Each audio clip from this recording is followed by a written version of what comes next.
मेरा नाम आरुषि है। यह कहानी मेरी बेटी आदिति और उसकी ज़िंदगी पर है।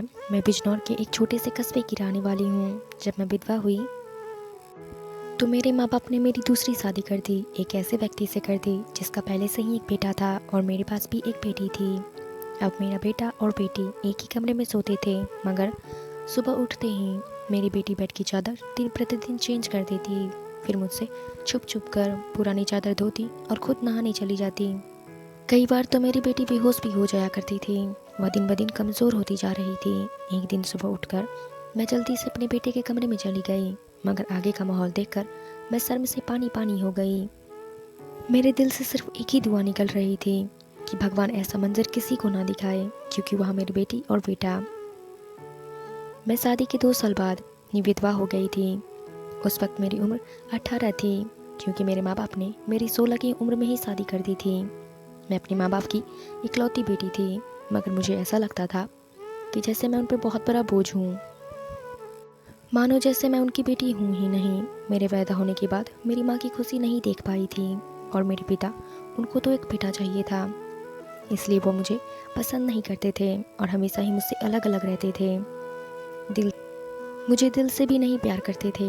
वह मुझे अपना भी नहीं मानते थे। मुझ पर बहुत गुस्सा करते थे और कुछ खानदानी शक्तियों की वजह से वह दूसरी शादी भी नहीं कर सकते थे। बस इसी कारण वह मुझसे नफरत करते थे। हर वक्त मुझसे सख्ती से पेश आते। इसी वजह से उन्होंने मेरी दूसरी शादी करवा दी। मेरा पति सरकारी स्कूल में एक शिक्षक था। हमारी 3 साल की एक बेटी थी, मगर एक दिन विद्यालय से आते हुए रास्ते में उनका एक्सीडेंट हो गया। मौके पर ही उनकी मृत्यु हो गई। वह मेरा साथ छोड़कर चले गए। वह दिन मेरे लिए किसी कयामत से कम नहीं था। मुझ पर तो परेशानियां ही टूट पड़ी थीं। कुछ दिन गुजरने के बाद मेरे सास ससुर ने मुझे मेरे माँ बाप के घर भेज दिया। शायद उन पर भी मैं बोझ थी।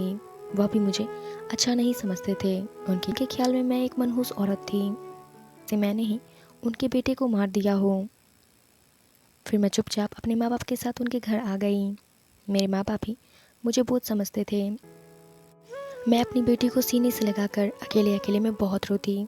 फिर कुछ दिन बाद मेरे माँ बाप ने मेरी दूसरी शादी कर दी। एक ऐसे व्यक्ति से कर दी जिसका पहले से ही एक बेटा था और मेरे पास भी एक बेटी थी। हम दोनों एक ही जैसे थे, इसलिए हमारी शादी हो गई, वरना तो मेरे लिए अच्छे रिश्ते भी नहीं आते थे। उसका उसका बेटा मेरी बेटी से 1 साल छोटा था। उसके बेटे का नाम अभिषेक था और मेरी बेटी का नाम अदिति। हम लोग साथ रहने लगे। वक्त इसी तरह गुजरने लगा। देखते ही देखते अदिति 16 साल की हो गई और अभिषेक 15 साल का हो गया। जब जब अभिषेक के पिता का देहांत हो गया और इस दुनिया से चले गए, मतलब मेरे दूसरे पति भी हमेशा के लिए चले गए। उनकी तबीयत हमेशा ही खराब रहती थी। तरह तरह की बीमारियों ने उन्हें घेर रखा था। लेकिन बीमारियों के साथ जैसे तैसे गुजर बसर हो रहा था। उनके जाने के बाद मानो जैसे मेरे घर की रौनक ही उजड़ गई हो। हमारा अपना मकान था, इसलिए हमें किराए की चिंता नहीं होती थी और मेरे घर में एक किराना का दुकान था। एक दिन हम सब सो रहे थे, फिर अचानक ही बहुत ज़ोर से आवाज़ आई। मेरा तो दिल बैठ गया। मैं बहुत ज़्यादा घबरा गई थी और डर भी गई थी। मैंने देखा आवाज़ तो अभिषेक के कमरे से आ रही है। उसके कमरे की तरफ दौड़ी तो वहाँ जाकर देखा तो देखते ही मैं हैरान रह गई। कमरे की छत गिर गई थी। यह देखकर मैं घबरा गई। मुझे डर भी था कि कहीं अभिषेक को कुछ हो ना गया हो, कहीं वो छत के नीचे दब ना गया हो। मैं करीब गई और जाकर देखा तो अभिषेक वहाँ पर नहीं था। वह बाथरूम जाने के लिए उठा था। उसकी जान बच गई क्योंकि कमरे की छत गिर गई थी। ईश्वर का धन्यवाद किया। यह तो अच्छा हुआ कि अभिषेक को कोई चोट नहीं आई। अगर उसको कुछ हो जाता तो मैं उसके स्वर्गवासी पिता को क्या मुंह दिखाती। लेकिन अब हमारे पास इतने पैसे नहीं थे कि हम छत को दोबारा डलवा सकें। कमरे का तो कबाड़ा हो गया था। सारी छत गिरकर चकनाचूर हो गई थी। इसको उसके हाल पर ही छोड़ दिया। उसके बाद मैंने अपने लिए अपना एक बिस्तर रसोई घर में डाल दिया और कमरे में दोनों बच्चों को सोने के लिए कहा, क्योंकि बाहर तो बहुत ज़्यादा सर्दी थी और बाहर कोई सो भी नहीं सकता था और कमरे में एक ही बेड था और एक चारपाई थी। 2 लोग ही बहुत मुश्किल से वहाँ पर सो पाते थे। अब दोनों एक ही कमरे में सोते थे। मजबूरी थी, क्या कर सकते हैं। कमरे में दुकान भी थी, और मेरे पति ने घर में सिर्फ 3 कमरे ही बनवाए थे। यूँ तो 3 लोगों के हिसाब से कमरे ठीक थे, लेकिन एक कमरा दुकान के लिए भी ज़रूरी था। अब मजबूरी थी, क्या कर सकते थे। गुजारा तो करना ही था। एक दिन मेरा बेटा और बेटी कमरे में सोए तो सुबह सुबह उठकर ऐसा हुआ कि मैं चकित रह गई। अभिषेक तो सवेरे उठकर नाश्ता करने के लिए बैठ गया था, जबकि अदिति अभी भी सो रही थी। वह तो इतनी देर तक कभी नहीं सोती थी, लेकिन आज वह इतनी देर तक क्यों सोई रही। उसकी आदत थी कि वह सुबह जल्दी उठ जाया करती थी।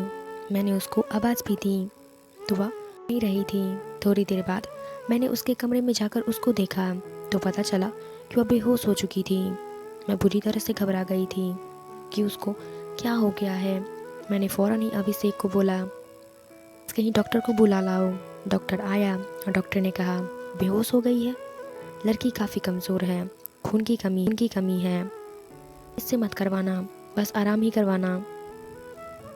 अच्छा खाना बगैर खिलाए ठीक हो जाएगी। जब अदिति को होश आया तो उसके पास गई और मैंने उससे पूछा कि तुम्हें क्या हो गया था।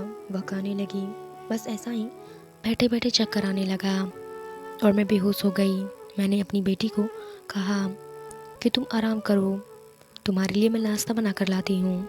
जब मैं नाश्ता लेकर आई तो मैंने आकर देखा वह अपने कमरे में नहीं थी और ये बिस्तर की चादर नहीं थी।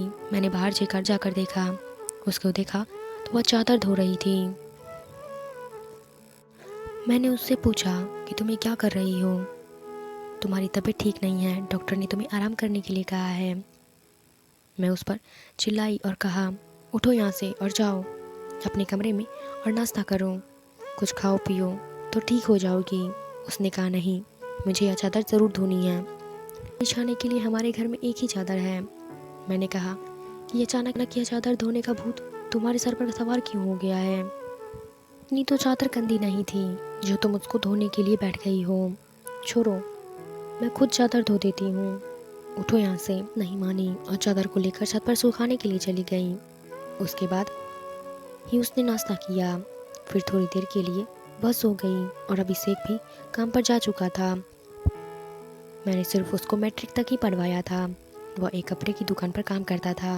वह बहुत ही मेहनती था। घर वाली दुकान तो मैं खुद ही चला लिया करती थी। वैसे भी गुजर गया।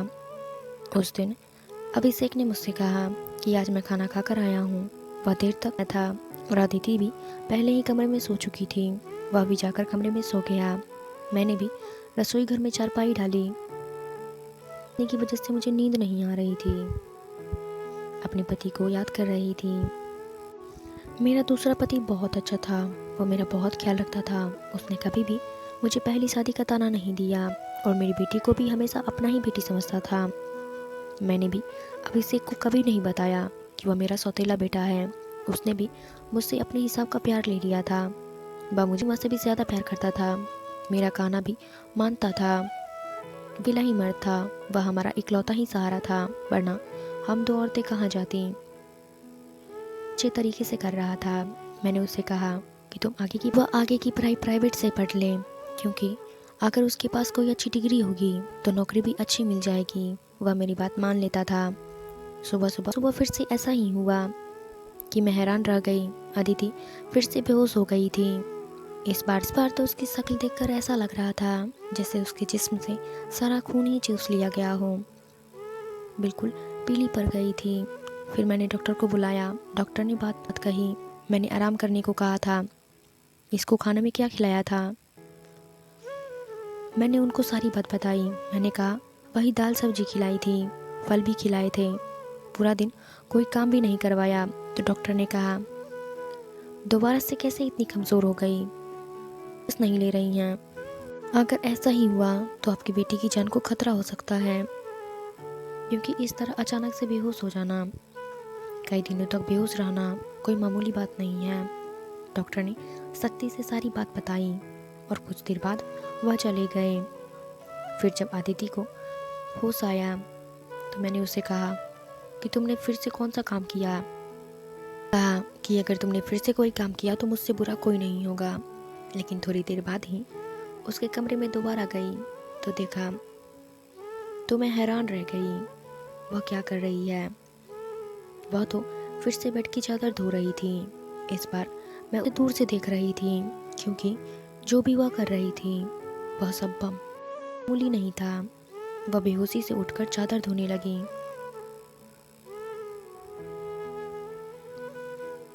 यह सब क्या हो रहा था और वह यह सब क्यों कर रही थी? जब से मेरे बेटे ने उसके कमरे में सोना शुरू किया था, तभी से वह ऐसा कर रही थी, और बेहोश भी तभी से हो रही थी। अभिषेक उसके लिए था तो सौतेला भाई, लेकिन बचपन से दोनों एक साथ ही पले बड़े थे।